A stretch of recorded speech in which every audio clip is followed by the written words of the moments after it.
Anyway, welcome everybody to another edition of Bourbon Bites in Business. This is the Investors Breakfast Club that we do every Tuesday.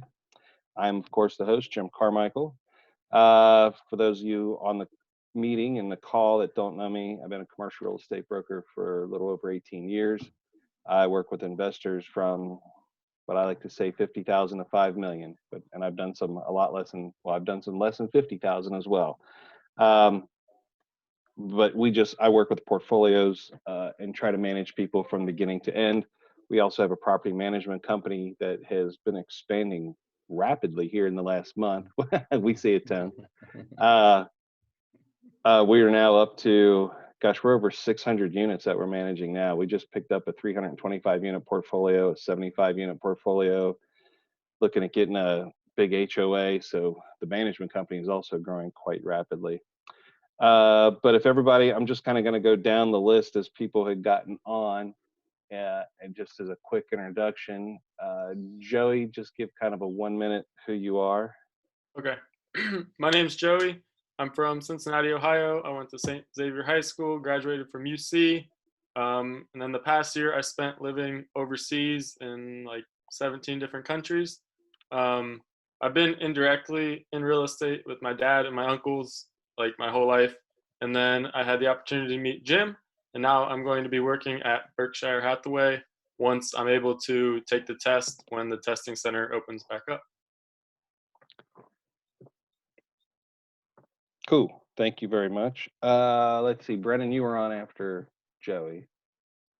Yeah, I'm Brennan Sweeney. I am a relatively new real estate investor. My background is in consulting, entrepreneurship. I've started and sold businesses. Actually was in the real estate space with a property management business that focused on homeowners associations, which I grew pretty well and sold off to the largest company in its industry back in 2012.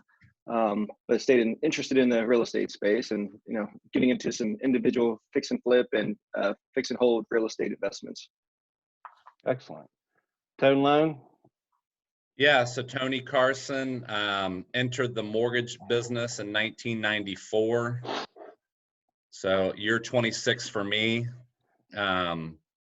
Last year I decided to become a flipper. I watched all those awesome television shows and just thought if they can do it, I can do it.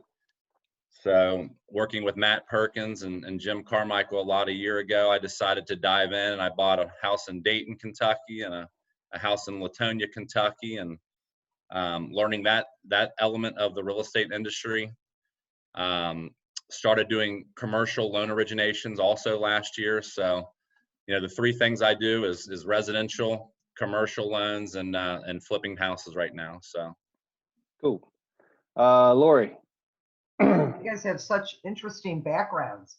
I joined Berkshire Hathaway last October. I've done various things through my career, primarily around marketing and advertising and then real estate. So kind of strange combination. But I started a career in real estate a number of years ago, working for a real estate developer out of Columbus. I was leasing and marketing and managing an office park in a suburb of Cleveland. Ultimately went to CB Richard Ellis for about 3.5 years as a tenant rep agent and did pretty much exclusively tenant rep with corporate users. And then I left the business. I went back into advertising and marketing, and fast forward to January of 2019, I came back into the industry, dabbled a little bit in houses. I had never sold houses at Remax with a nephew of mine, and decided pretty quickly that I really am a commercial person. I don't have a lot of patience for dealing with the drama around houses. And I came over to Berkshire to do commercial. So far, I'm kind of one of the few commercial people in Cleveland for our company and trying to build up a list of business. I have a number of listings right now. Most of them are pretty small, but I'll take it with my sign up and things like that. And I've done several tenant rep deals and just trying to figure out how to grow my business here. And that's why I wanted to tune in with all of you. Excellent. Thank you. Matt York, you just jumped on. Just kind of give us a quick intro, bud. All right. I just got done dealing, and I don't know if you guys are going through with this also. I've got some tenants that want to not pay their rent because of the coronavirus. So I just got done dealing with that. Maybe that can be a conversation for later. Mhm. I started a real estate investing company about a year and a half ago. I worked it really hard for the first 8 months, and then took a bit of a hiatus due to some family issues. But I did some wholesaling during that time. I got very close to doing a lease option. And now that I'm getting back into it, I am about to buy a house, fix it up, and it'll be my first flip. And that's what I want to get into that. So that's about it. I work a full-time job. This is my side gig at the moment, but I'm working towards changing that in the near future. Cool. All right. Matt Perkins is working on his trying to get in. It's asking him for a meeting ID and password. Not sure what's going on there. Yeah, I can get that. Let's see. So the goal here is to try to help everybody with some of these problems that we're all going through at this time, between social distancing, tenants thinking, which we'll touch on, tenants thinking they don't have to pay, while we as owners do have to pay. There's no mortgage relief that I've seen. There are some programs out there for realtors. If I know, Lori, you have access to everything that David's put out. There's some small SBA money out there. There's some grant money out there. There's things we can do to get some money. I will touch on the tenants paying rent thing real quick, because we manage so many. When this was, I guess like in the middle of March, we sent out mass emails and letters to all of our tenants that basically said, rent, there's no rent forgiveness. They're going to do rent, they're going to put it off. What do they call it? Abatement. But basically, they're going to forgive all of it. They don't have to pay for 3 months. They can use that. But what they have to understand is, on month 4, they have to pay everything. So if their rent's $1,000 a month, month 4, they owe you $4,000. That is the deal. So they need to pay. We've told all our tenants, you have to pay something, because what you don't pay is due on month 4. And if you can't pay it all in month 4 and you have less than 6 months left on your lease, I don't mind spreading out what they owe us over those 6 months. But if you have less than 6 months, we have to sign a new lease, or you're gonna have to come up with the money. It's just the way it is. It's not forgiveness of rent. It's not forgiveness of mortgage. I know mortgage companies are doing the exact same thing, and they're not spreading it out. Mortgage companies are telling their borrowers, you don't have to pay us anything for 3 months, but on month 4, you owe us 5. You owe us 4 months payments. I'm sorry. So that's a lot for people to, come up with. And it's one of the things that's going to lead to, for us in this meeting, sitting here as brokers and investors, there's going to be a ton of opportunities, because people are not going to be able to come up with 4 months worth of payments. Most people, because of the way people have bought homes for the last several years, their mortgage payment is as much as they can afford. And if they've got to pay any more than that, it's a real struggle for them. And if they've got to pay significantly more than that for a few months, they're going to lose their house.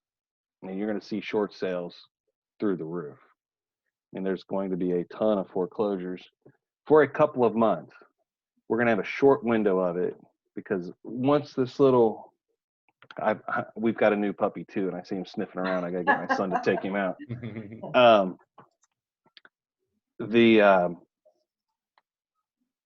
Once this is over, before the election, the Trump's going to want to make things a little easier, and I can see foreclosures being put off till after the election.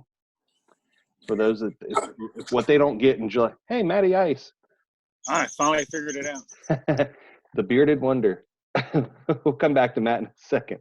We're going to have a short period. There's going to be some foreclosures between like July, August, September, or maybe August, September, October. They're going to be put off until after the new year. And then after the new year, it's just going to happen. I don't think there's any stopping it. We had been looking at I could text my son, tell him come take this dog out. But anyway, we knew there was a bubble. There was a bubble in the market that we were waiting for the correction. I just don't think anybody could have seen it as COVID-19. But the market has kind of corrected itself. There was 8,000 points of fluff we talked about for the last year. It's gone. This is the correction we were all kind of looking for. Next year, the recession will go into full swing. And they're going to blame it, of course, on all of this, which is true. So there's going to be opportunities abound for all of us. I don't know. Does anybody see anything different than that? I mean, opinions vary. I have a question for you, Jim. As someone who's involved in multifamily and things of that nature, but trying to persuade people that even though we are in a temporarily very bad situation and a lot of people are unemployed for some unknown period, I would think that if you could find a way to be persuasive to tenants that anything they could pay. So if they're tempted to do this 3-month deferral of rent, and honestly, a lot of people cannot see down the road, and month 4 is going to get really bad, and then you're going to have evictions, which it costs you money as an owner manager of buildings. Having to evict people is a painful, long legal process. It costs money to do so. It engenders bad feelings. So I kind of feel like if you could persuade people to even make a partial payment, just a deferral or reduction in rent, and not get themselves in so much trouble at the end, I think it's worthwhile for everyone to Absolutely. attempt to do that, right? Yeah. Yeah, so I was just trying to think about how do you make it a win for both sides and alleviate or reduce some of the that's going to come. So so I probably talked about it too fast. What we're trying to do, so we're telling our tenants, pay what you can. I mean, you got to let us know. If you're not going to be able to pay full rent, you have to let us know so we have a plan going forward. Kind of no pay, no call will probably equal eviction. We have to have some sort of communication. But what we're telling folks, okay, if your rent is $1,000, just because it's a round number to use, if your rent's $1,000 and you can only pay $600 this month, and you're carrying $400 over the next month, now your balance is $1,400. You still only pay $600, and you do that each month. Well, now comes month 4, and you owe me $2,200. You're likely not going to be able to pay that. So what we're willing to do is take that $1,200 and spread it out over, if their lease is 6 months or longer, we'll spread it out over the remainder of their lease. So their rent goes from, say there's 6 months left, they owe us $1,200 and there's 6 months left on our lease, the rent's going to go up to $1,200 a month. Right. Which is fair enough. I mean, that's a really, fair way to spread it out. Right.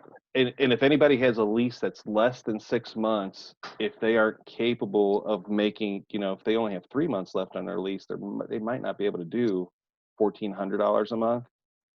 We're not giving them the option of saying, look, you're just going to have to sign a new lease at a higher amount to pay us back what you owe us. Yeah, or depending on what the security deposit was, let them know that they won't be getting it back. It will be applied toward. Right? Yeah, no, you're not allowed to do that. You don't want to, you're not allowed to? No, that's illegal. Oh, okay. I mean, I'm wondering if you could get a waiver from a tenant, No, it's not from the tenant. The state. Oh, wow.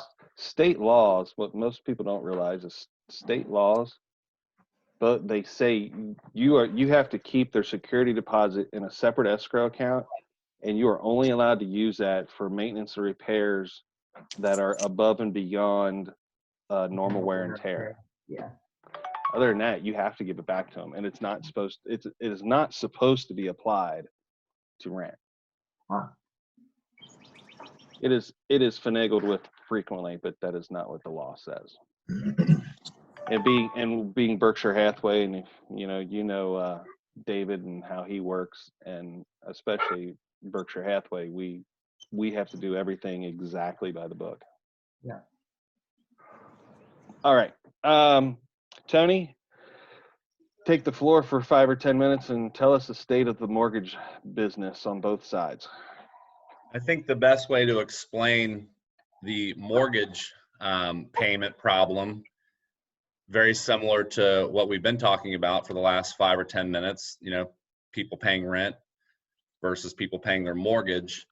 I dove in personally. I got a little display here. My mortgage on my house that I live in is with Flagstar Bank. So I thought the best way to learn what's going on is to talk with them and to find out what is available in case, even I need it perhaps. So that's a whole other story. But so what Flagstar Bank is offering right now is for people to go into a forbearance agreement. It was designed to be 3 months. Apparently with the CARES, which is the Coronavirus Aid, Relief, Economic Security Act that was signed, I think, on the 26th of March and implemented the next day.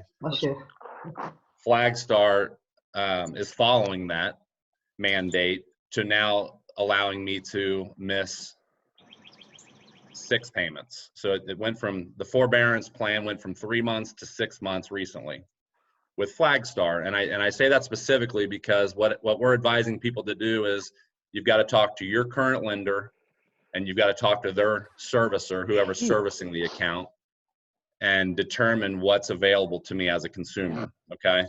So I can not make payments up to 6 months currently. They are waiving all late fees. There will be no negative reporting to the credit bureaus, which means it won't impact your score. And after 6 months of not making payments, you have 3 options.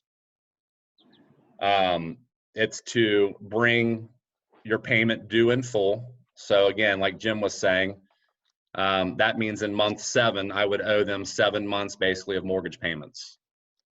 That's option A. That buys me time and helps me with cash flow to worry about paying all 7 months from now or what have you. So that's option A. Option B, at that point, after 6 months is over, they can spread that payment out. They can do a loan modification and increase my payments by whatever I can afford. And I can then over time, pay back the amount that I owe them. So that's option B. And similar to what you were talking about with rent and recasting and redoing basically, Jim. Right. And then, option C is loss mitigation, which basically means they would send my account into collection status. And at that point, I guess they technically could, start the mortgage foreclosure process, if you will.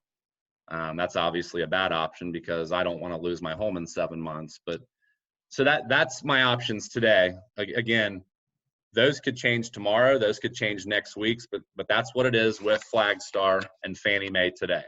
Okay, part of the CARES Act. Let me stop there because that was a mouthful. Jim or Matt or anyone, any questions on that part? Is that easy to understand, or was I rambling? I didn't really practice that. It was good.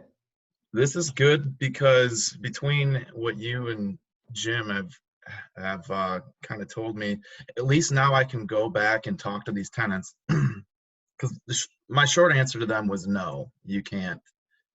You can. I don't want to look into that basically.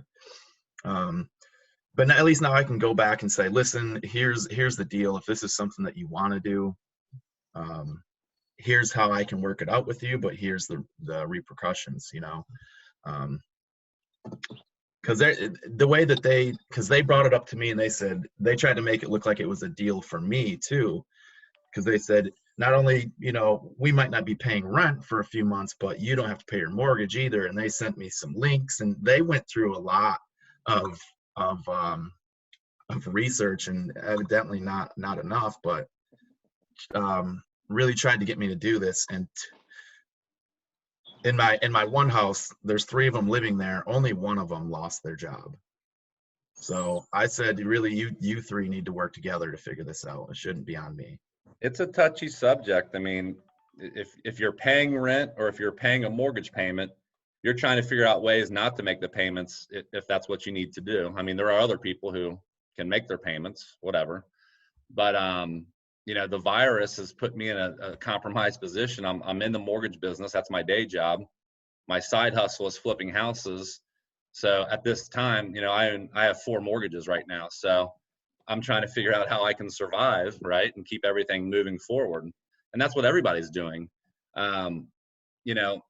If you're the government and you're working with banks and mortgage companies, they're trying to prevent a catastrophic loss, right, an economic meltdown like 2007, 8, and 9. So I can debate both sides of it.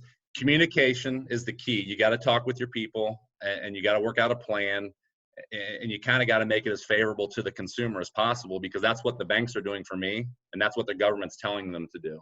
Yeah. So you just got to be flexible, man. You got to work through this the best you can. Excellent. So what are happening with loan originations right now?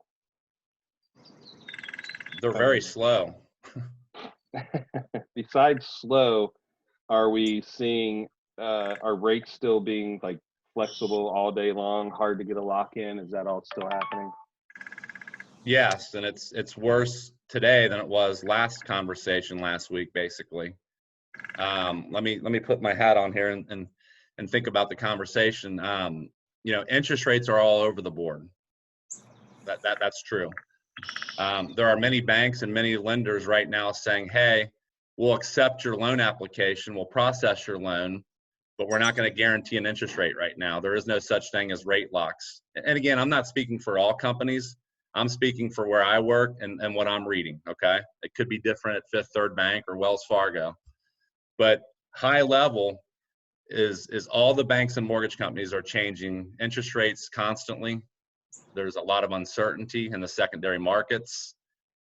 Investors are just making it difficult. All the lenders are increasing their guidelines to make it more difficult to get loans approved. And they're doing that one of 2 ways. They're increasing credit score requirements, decreasing debt ratio requirements, asking for more money into the transaction, and then saying, you know what, we're not even going to lock your rate right now. You can lock your rate once we underwrite your loan and you're fully approved, and then we'll lock it. So they're hedging. It's a mess.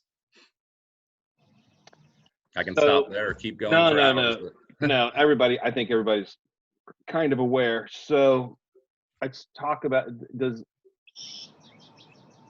so I'm just going to go over a few things to kind of remind people of what we can all do during this period of time to help ourselves. Number one, Matt's probably already done it because he's always early and I'm always late, but get your continuing ed done for those of us that are licensed. I have to do my Kentucky continuing ed. I have to do, since I just got my Ohio license back, I've got something like 20 hours of post-licensure I have to do this year. So, and I am the worst of the worst when it comes to continuing ed. I usually get it done on December 28th. But there's really not much excuse for those of us who have licenses not to go ahead and just get it done. The other thing is work on your social network, all the different platforms. Work on them all, and you got more time now to post than you ever had before. Put out videos, put out blogs. If you don't like videos, do the podcast. I'm not the best on all platforms because I'm not a big Snapchat guy, and I've never been a big Instagram guy, but I'm usually on Facebook, and not always for the right reasons because I got a big mouth and I have a particular point of view. But my LinkedIn profile is usually pretty straightforward business. And believe it or not, my TikTok is actually, that's the strangest one because I've grown a pretty big following there. I have a viral video there that, as of last night when I went to bed, I had a video that had 98,000 views, which kind of Wow. surprises me. I have a viral video. I can't believe it. And all it is, nobody on here, but the house that the house that we manage over on 320 Highway Avenue, Tony, right by your house, Yeah. that 3-bedroom we have. When the people left, they trashed it, left a bunch of stuff. They left a cat in there that had fleas. And I just did a video of how they left the house. And as of this morning, I have 99,500 plus views. Oh boy. My first viral. But as we go through this is going to become more and more important because social networking is going to be, it was a big thing. It's become a bigger thing. You know, coming out of this, it's not, things are going to be different. AI, like your Alexa and your Google. Luckily, I call mine, I have to spell it ECHO, otherwise it'll start talking to me over there. That's going to be a big deal because in the future, people are just going to ask that thing for a realtor. And if you don't come up first, if you're not top of mind, you're going to get left behind. I'll tag everybody when I post this video and when I am in the podcast, I'll try to put everybody's name and tag everybody and you can use it, share it. But making content is a big deal. Getting your brand out there is a big deal. Lori, one of the things I try to utilize Berkshire Hathaway as a brand just because it's one of the most recognizable names in the world. Yes. And I lean on it to help with my branding. And I encourage you to do the same thing. And we can have further conversations about some higher level commercial stuff anytime you'd like, really. Yeah, that's great. Actually, so I'm not to interrupt you, but totally agree that the Berkshire Hathaway brand is more powerful than I expected it to be in the commercial realm. I was at CB Richard Ellis before that. I was with a real estate developer for 7 years, so I know most of the brokers in the Cleveland area. And I was pleasantly surprised at how many of them, said to me, wow, you're with Berkshire Hathaway. And there was CB Richard Ellis, and Cushman Wakefield, places like that, but they even understand the power of our brand. And we are trying to recruit up here. And that is one of the things that, that I do lean on when I talk to people is just the power of our brand and some things like that. I mean, were you in Nashville, Jim? No, I didn't go down. Okay. Yeah. The commercial sessions were not a success, and there's a number. I don't know if you've heard anything about some of the things that were said, but they didn't really handle the commercial side very well. But I just think that we all need to just do our own business here and yeah, we will build what we can. So, it's interesting, and I don't know. So I don't know if everybody on this knows what ICSC is, the International Council of Shopping Centers. Yeah. So ICSC holds their international convention every year in May, and it's out in Vegas. Yeah. And I haven't heard that that's canceled yet. It would be catastrophic if it was. It is the largest convention that Vegas holds.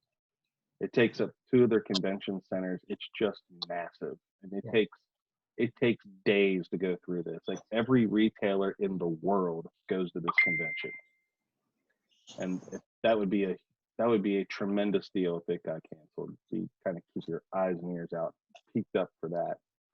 I got somebody email me.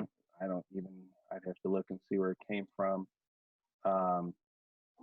There is an NAR meeting today online. Oh, Judy did out of our office. But they're going to talk. They're having a Zoom meeting, and I'm not a member of the NAR because I've never been a member. But they're having an open meeting for people to ask questions. It's today at 1 o'clock. No, tomorrow at 1 o'clock. If any of you guys are interested, I would certainly, if you haven't gotten the email, I will forward this to you. And it just kind of talks about the CARES Act and a bunch of other stuff, but they're taking questions as well. Let's see, where else? Let me bring up my video because I'm trying to look at things for you guys. What does NAR stand for? National Association of Realtors. Okay. If you have that, if you want to have that little circled R next to your name as a licensed broker or agent, you have to belong to the National Association of Realtors. And as a commercial guy, I got into the business. I was hired into business by Marcus and Millichap. I've never been a member. I've never sold a house. I've never listed a house. All I've ever done was sell commercial real estate. So I've never belonged to a board. I've never belonged to the National Association, the MLS. I don't belong to that stuff. Matt probably is. Matt, are you an NAR member? I'm sure he is. That's correct. I am. Yeah. I am as well, because when I came back into the industry early 2019, started out on that residential side. So I'm a member of NAR and I have access to my MLS. And I actually continue to pay for that because I'm curious about what's out there and I want access. I don't want to have to ask someone to run me reports on the residential side. And I do have a couple of buyers that I rep, but I won't take residential listings. I will take buyers.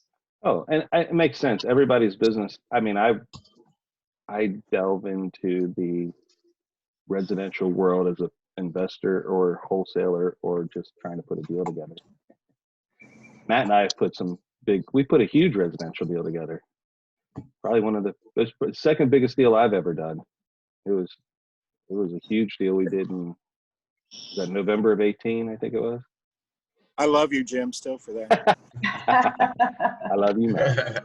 I miss seeing Matt. So there's some of us that usually see each other pretty frequently, and at least once a week, if not 2 or 3 times a week. And I'll be glad when this is over to see everybody. So here, let's talk about deals. I mean, anybody got a deal they want to sell, or they got a buyer looking for something? I got 2 4 units in one in Erlanger and one in Ellesmere. 265 for Ellesmere, built as a 4 unit. Then 240 in Erlanger. It's a converted, but it's a 4 unit. Good cash flow? Oh yeah, both of them.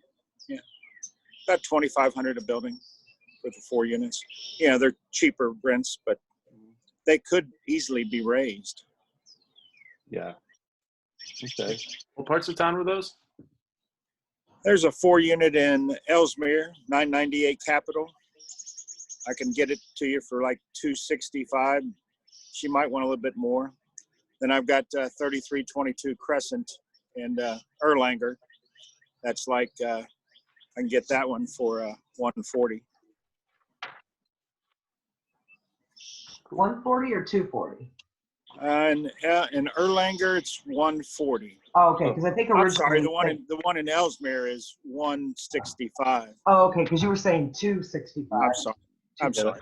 That's all right. I don't have it in front of me.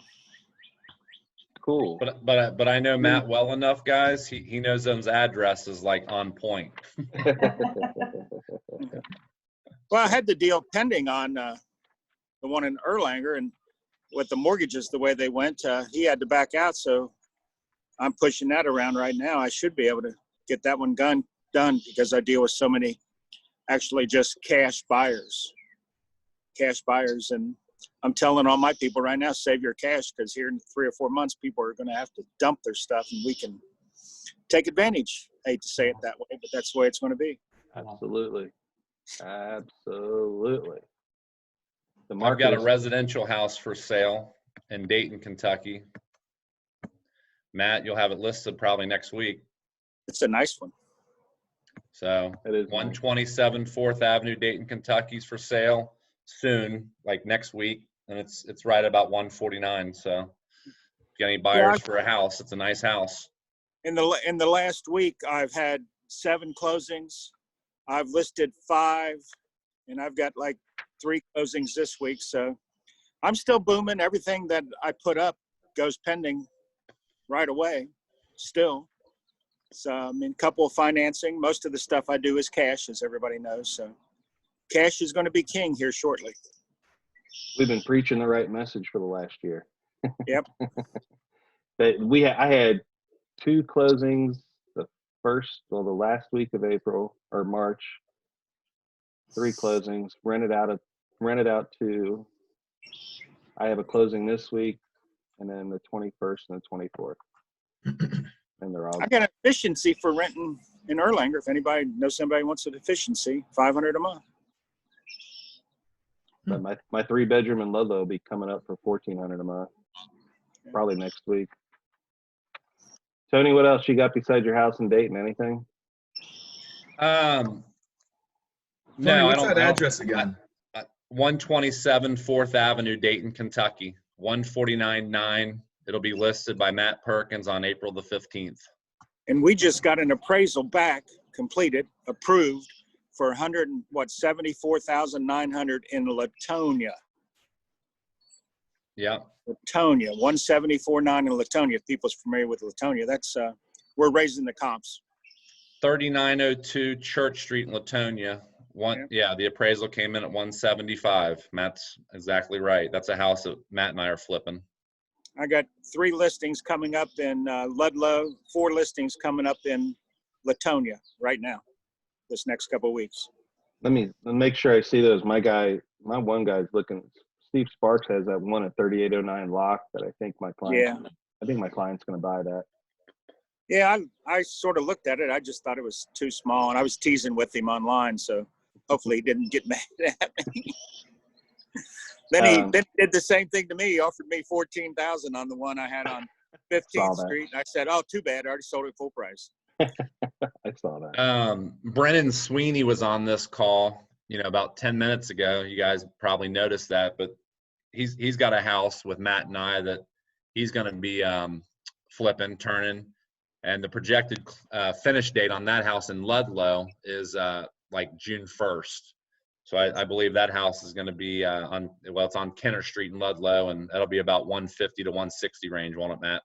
I'm thinking 164 to 169 right now, but Okay. the way stuff's turning, we're turning that 310 Linden down there in Ludlow right now, and that thing I'm going to list for 179 or something. And we just flipped the one in Edgewood, bought it for 140 and sold it for 319. So I think I'm raising the comps in Edgewood on that damn thing. It's pending. It's getting ready to close. Ooh. Matt, you got anything? Save your cash. Save your cash. Now is the time to do everything around your house that you've been putting off. So all the guys that said, "Honey, I don't have time," you're in trouble. You're in trouble. Carpet, paint, new light fixtures, whatever, ceiling fans. Now's the time, right? Like Jim was talking, I'm taking advantage of the marketing stuff. I'm trying to get, because you guys know me, I barely know how to use a computer. I had trouble getting on this damn thing this morning, and I am not tech savvy. So I'm going to try to concentrate on that in the next few weeks to try to get the platforms up and better and networking and marketing around. Matt York, you got anything for sale or you want to buy? No. I'm trying to buy something, and I might after this meeting have some questions for you. I've never gotten hard money before, and I just got a couple questions. I'd rather go to you than to them and ask questions. That's fine. So I have a hard money lender that he's referring to that out of Atlanta that's doing a couple of deals for me, and they're actually being pretty aggressive. Like they want to do deals, but they're hard money lenders, so their interest rate's not quite as good. Their terms are a little stricter, and their terms are basically, if you fuck up, we'll take it. I mean, it's kind of the way it is. Yeah. But you can still make it work. I mean, if your numbers are right, your numbers are right. What's an interest rate on a loan like that? Are we talking 12% perhaps? 10, 12% range? Yes, Matt? 12% and 2 points is what they're charging me. 12 and 2. Standard hard money right now. Okay.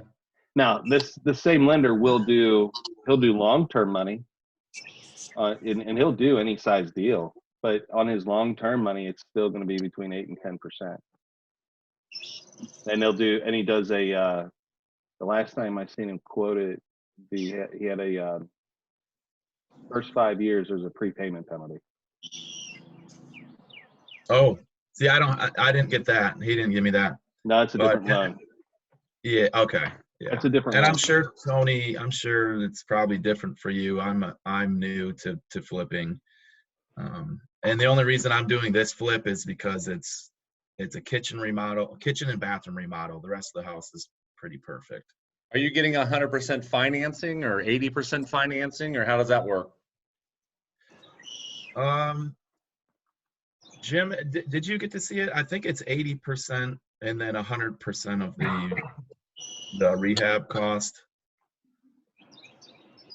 So 80% of the purchase price and maybe 100% of the rehab budget? Yeah. Okay. I've got one lender right now that it's not, again, not hard money, bank, traditional, non-qualified mortgage financing. So I have that in play at the moment. Oh, I thought that went out of play. Well, it's a different lender, Jim. Oh, I'm sorry. I'm trying to find new lenders too for my clients. Well, let me know.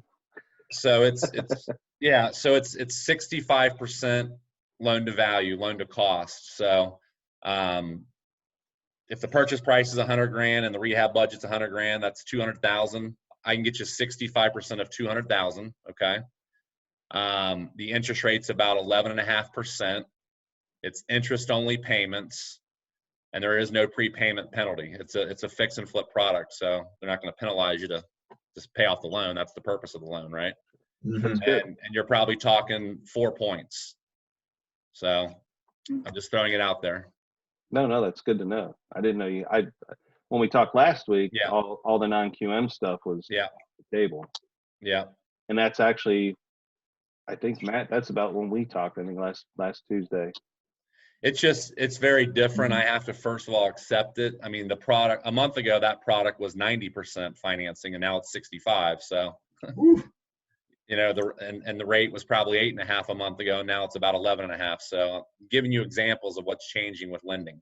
Oh yeah, for sure. Laura, I've got access to hard money lending, interest only payments, but it has to be like under 50,000. And it's a 5-year, 10%, 5 years, interest only, under 50,000. If somebody's got something like that going. That's what I've got going. Yeah. They're very selective in what they do. So it's Mr. Harold. People know Mr. Harold. So. Well, then let me add this. Matt just specifically said 50 or less. My program, I didn't say this, but mine's 50 or more. So yeah, you can see how lenders, pick and choose how they want to do business and who they want to do business with, et cetera. But the banks and the mortgage companies aren't interested in doing deals less than really 100 grand. But right, Jim, in the commercial space. Oh yeah. Well, these are people that don't have hundreds of thousands in the bank, but maybe they got 80,000 in the bank. We've got a number of those, and they want to do something with their money instead of putting it in the stock market. Yeah. There's of course, a need the stock market could be a good venture here in about 3 months to invest in it. I don't know, 2 months. That's a lot of my people are trying to sell their stuff to gather up cash for when the stock market gets ready to pop again. They're going to load it all in the stock market.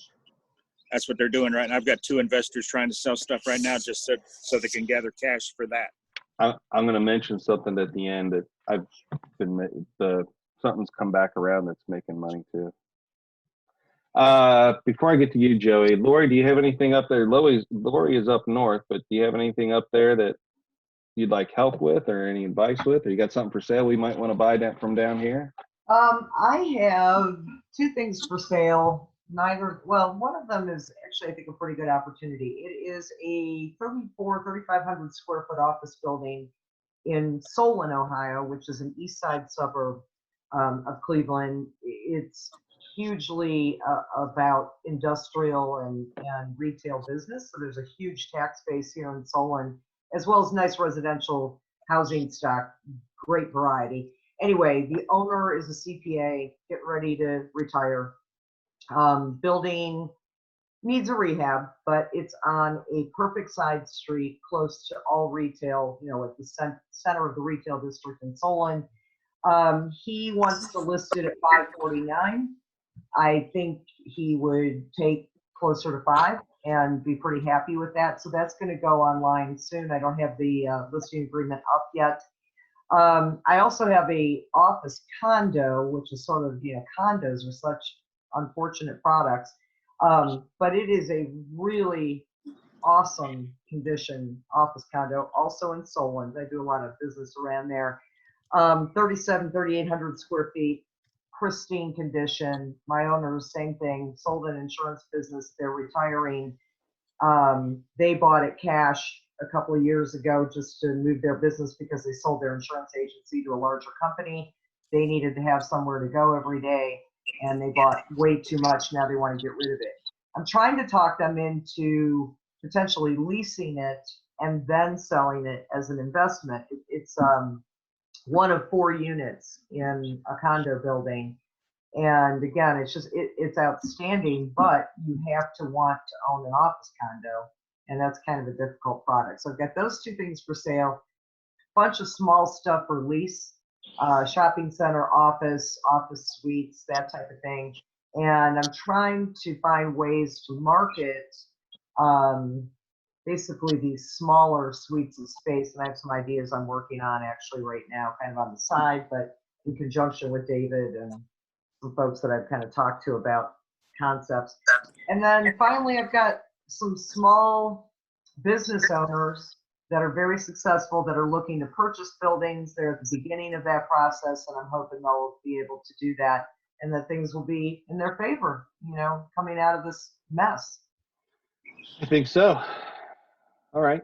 Thank you very much. So if we got anybody that, if we have investors that are up north in the Cleveland market for anything, we can certainly call on Lori to help us out. Be delighted to help you. Actually, I shouldn't say that. I have 3 other buildings. Maybe next week I'll talk about them, waiting to get the listing agreement signed. Okay. Those are interesting, but you guys, of all people, may know somebody. So. Right.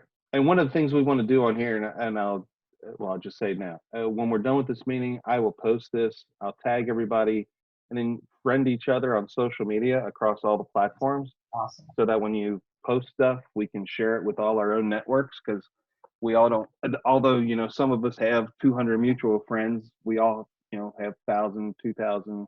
Oh, Joey's got more people following him than I can count. So Joey has a very interesting background, but I'm going to give it to Joey. Joey just started work with me a few weeks ago. He took his test, and then the Ohio portion of the test, unfortunately, we missed by 1 question. He went to reschedule for 3 days later, Mm-hmm. and that was when they shut down the testing center. Oh, Which is the only reason I'm going to get on the NAR call is because they're talking about all this stuff that help real estate, but they got the testing center shut down. wow. And I understand. I think if somebody has, maybe they don't want new people signing up for the classes, but the testing centers need to be open. They have to open the testing center. That's just crazy. And maybe they only test people 1 at a time, but where I went for the testing, we could have stayed 6 foot apart, and they could have still had probably 8 people in there testing. But anyway, so Joey, he's new to the business. His dad, some of y'all might recognize his dad's name, Ken Arbino. He's been around on the commercial real estate space forever.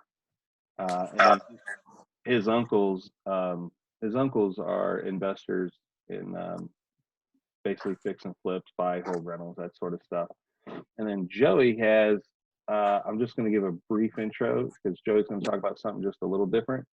Joey is actually like a health and fitness expert, and he just did a whole big production. So Joey, take 5 or 10 minutes and talk about the program you just came out with. Yep. So I've been certified personal trainer since I was 18. It was like my first passion throughout high school, playing football and just meeting all the different trainers and learning about nutrition. I felt that was like my edge. It was something I was passionate about. So I worked on that, and it got me to play college football and do a lot of other cool things.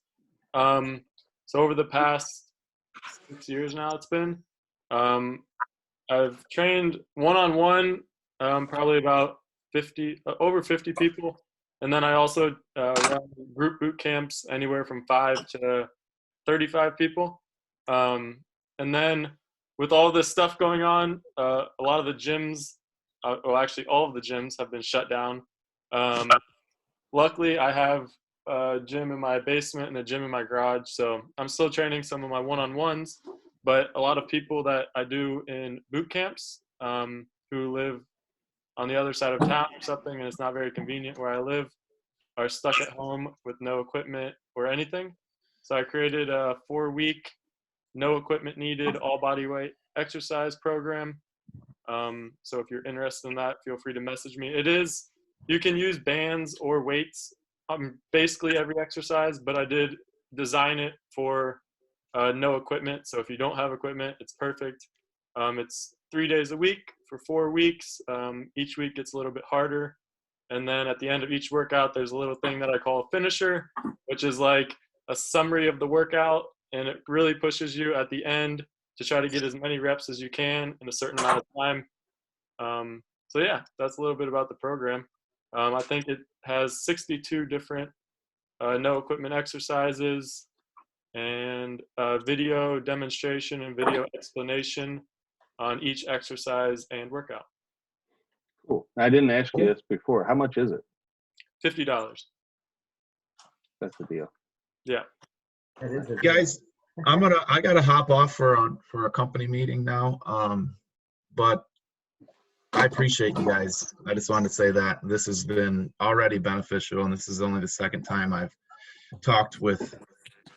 I think all of you are kind of new contacts for me. Matt Perkins is the only one I knew before this, just through, I guess, friends and Because he's the tater. but I never talked to him, so very cool for me. But I'm gonna hop off. I might reach out to some of you guys a little bit later today. Please do. Have a great day. We'll see you See ya. next week. All right, thanks, guys. Later. Hey, I have, if anybody's got buyers for, the only thing I've got that you guys probably don't know about, because I'm sure you all know about, we know about some of the same stuff, but I do have one. I have one big fix and flip in Fort Thomas that we can make some money on if somebody wants to get in on it with me. This is a 4-bedroom. It's got 1 full bath, 2 half baths, finished basement. There's 2 of those half baths. Well, it might be 3 half baths. Anyway, the one on the main floor can be converted into a full bath easily. It has what I would consider, it's one of the only flat lots in the city of Fort Thomas. It's over 1/3 of an acre. It's 0.36 acres. And I don't normally get involved in residential, as I said, but this is a wholesale deal that I was able to get. This house, that house directly across the street from it, I know the person. That's how I got involved with it. Their house has a river view, but it doesn't have any usable yard in the back. It just appraised for $515, and it's a little smaller than the subject house. The subject house, you could go in there, put in a new kitchen. Basically, we estimated you could do about $75,000 of work and have a $550,000 house, and we can sell it. I can sell it to somebody for $335. I mean, somebody's going to make, I think worst case scenario, you make about 80 grand on it. The area is anybody down here, it's a great spot in Fort Thomas. So if you know anybody who wants a big flip, it's a great deal. I don't think I have anything else coming up. I got buyers coming. My buyers are driving me crazy right now, although a couple of them are in wait mode, just like we talked about. And that's about it. The only other thing I can tell you what made money for me last night, it's been good for the last several weeks, is and I think I emailed everybody. I made like $100 on my cryptocurrency just last night. Like made a 30% return last night on my Bitcoin. But we're gonna bring back the crypto stuff. Hopefully in about 8 days it'll be rolled out. Me and Ezio partnered up on some stuff. But it's doing really well. If you're watching crypto at all, it's doing really, really well. Let's see. What else? Crypto. Anybody got any questions or anything you want to get? Anything else you want to? We've been on here for about an hour. We can. If nobody's got anything, we'll kind of wrap it up. I was just gonna say, Matt, I messaged you on Facebook. Matt Okay. York. I got someone that would. He just texted me back and he said he'd be interested in looking at the 4 families. Okay. That's not- what we do this for. Need some notice to get into them, so. Yeah. Or if you just send me the details, I'll forward it to him and then see if he wants to check it out or whatnot. Hey, Joey. Yeah. This is back to your gym stuff real quick. Just a tip, we'll call it. There's a lady I know in Covington, Kentucky. Her company is called Core Strong. I You work can find there. her on Facebook, Stephanie. I work there. You know Stephanie. Yeah, I'm one of the trainers at Core Strong. Okay, didn't know that. I was just putting it out there. Her fiance Brendan lives in my neighborhood, and I've No become friends way. with Brendan and Stephanie. And I know she's doing what you said. She's putting everything online so people can continue to exercise. So Yeah, that's a small world. yeah, man. I live up in Rivers Breeze in Ludlow. That's where Brendan lives. No way. I assume she's up here all the time. Yeah, she's the one who got me into personal training, actually. Well, there you go. Small world, man. Small world. I'll have to Yeah. message her and tell her I met you. Or Yeah, knew you now. Tony Carson. Yeah, Yep. yeah, definitely. Cool. All right, guys. Have a great week. If you guys want to do this more frequently than once a week, we obviously can because things are changing rapidly and frequently. Please follow each other on all the social network platforms and try to promote each other's stuff. And if we don't have anything else, I'll kind of sign off.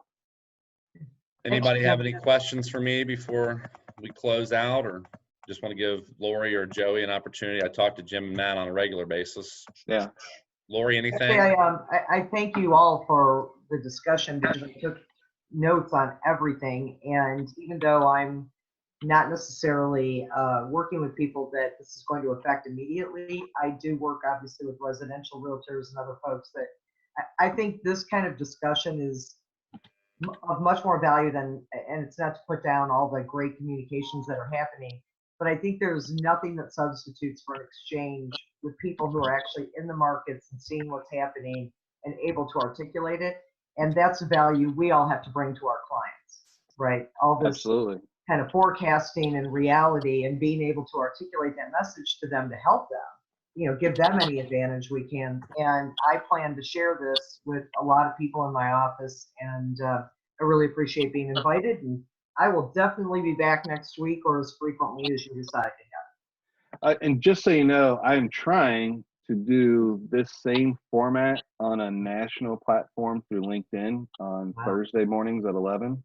That would be awesome. I've had it out there quietly for a few days, but I'll start promoting it a little bit more because I didn't want to confuse everybody. And I need to link up with all you guys on LinkedIn.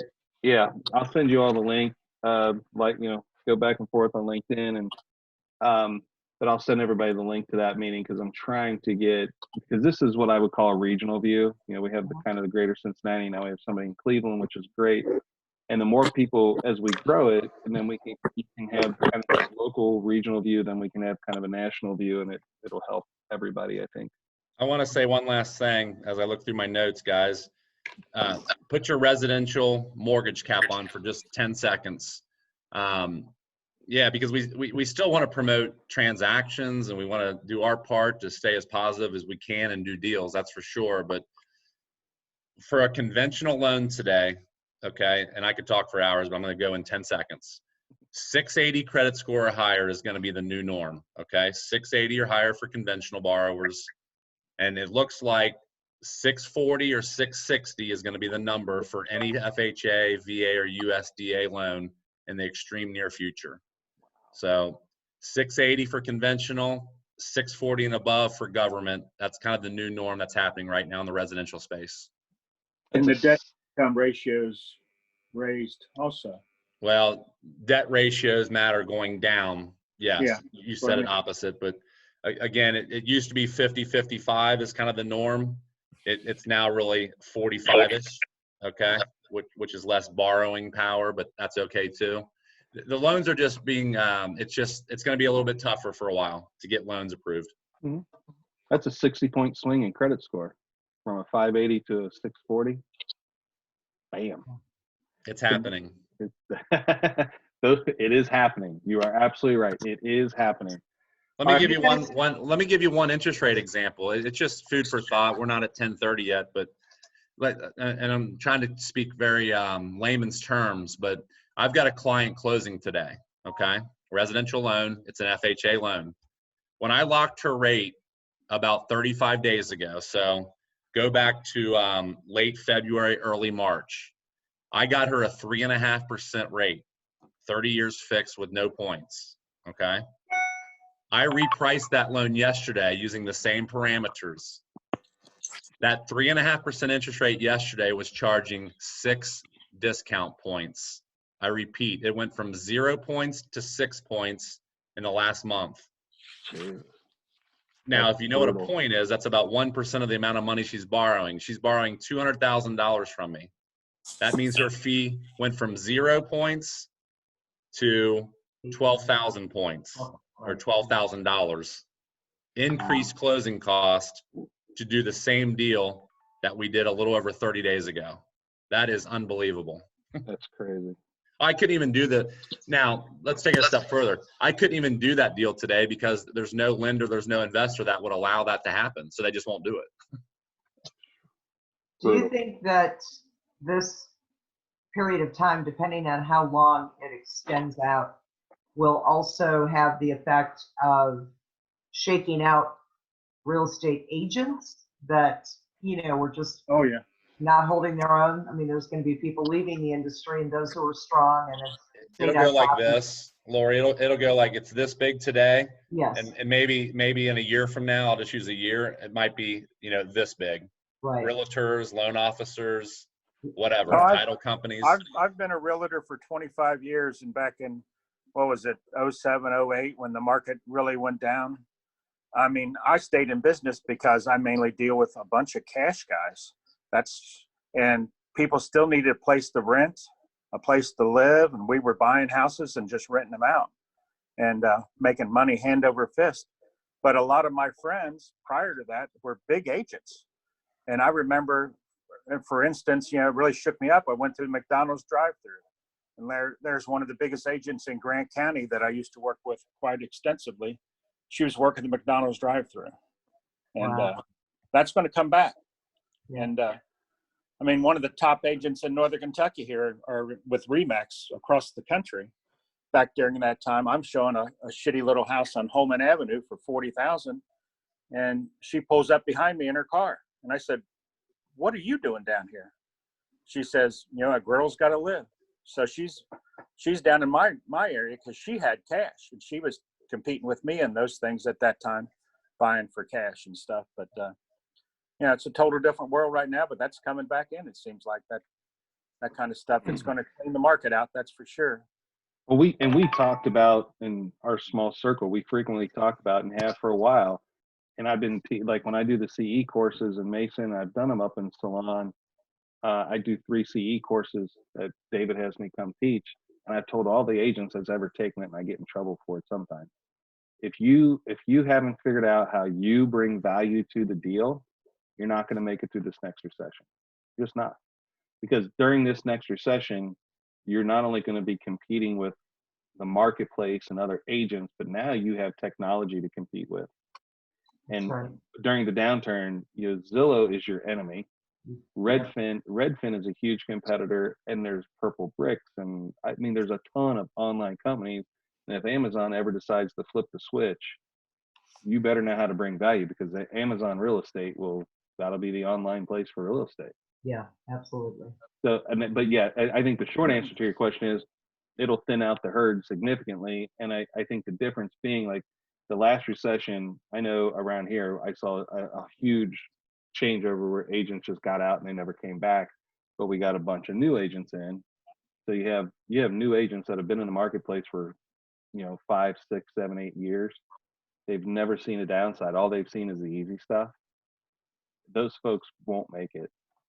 I'm on all these real estate groups on Facebook, and there's all these people. They're always asking questions like, some of these questions are so silly. You just go, well, they're like, what do I do now? I'm like, well, how do you bring value to the deal?